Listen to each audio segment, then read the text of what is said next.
ৰাজ্যৰ vigilance anti corruption CM vigilance আৰু CIDৰ ফালৰ পৰা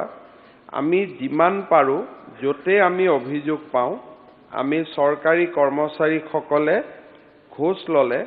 আমি তাৰ বিৰুদ্ধে কঠোৰ ব্যৱস্থা লবলৈ আমি চেষ্টা কৰি আছো আৰু ই আমাৰ নিৰন্তৰ এই চেষ্টা চলি থাকিব।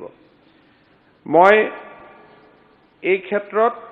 সদস্যজনৰ লগত সন্মতি প্ৰকাশ কৰোঁ যে আজিকালি টকা হাতেদি নলয় গুগল পে বা কোনোবা এখন হোটেলৰ বাহিৰত দোকান এখন অফিচৰ বাহিৰত তেওঁলোকে দোকান এখন ফিক্স কৰি থৈ দিয়ে পইচাটো তাত জমা দিব লাগে দোকানৰ মানুহজনে কৰ্মচাৰীজনক কৈ দিয়ে যে মই পইচাটো পালো তেতিয়া ফাইলটো প্ৰসেস হয় আৰু বহুতে গুগল পেত পইচা লয় আৰু বহুতে নিজৰ ড্ৰাইভাৰ PSOৰ একাউণ্টতো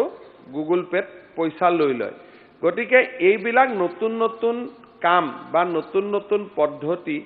বিভিন্ন চৰকাৰী কাৰ্যালয়ত ব্যৱহাৰ হৈছে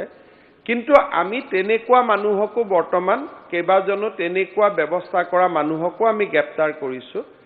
চুৰে যেতিয়া কৌশল সলনি কৰে পুলিচেও তাক সলনি কৰিব লাগে গতিকে চুৰ পুলিচৰ এটো খেলা চলি থাকে আমি এই সম্পৰ্কে সজাগ যে বৰ্তমান সিস্টেম বিলাক অলপ পৰিৱৰ্তন হৈছে আমি নতুন সিস্টেমৰ লগত নতুন পদ্ধতি আমি গ্ৰহণ কৰিম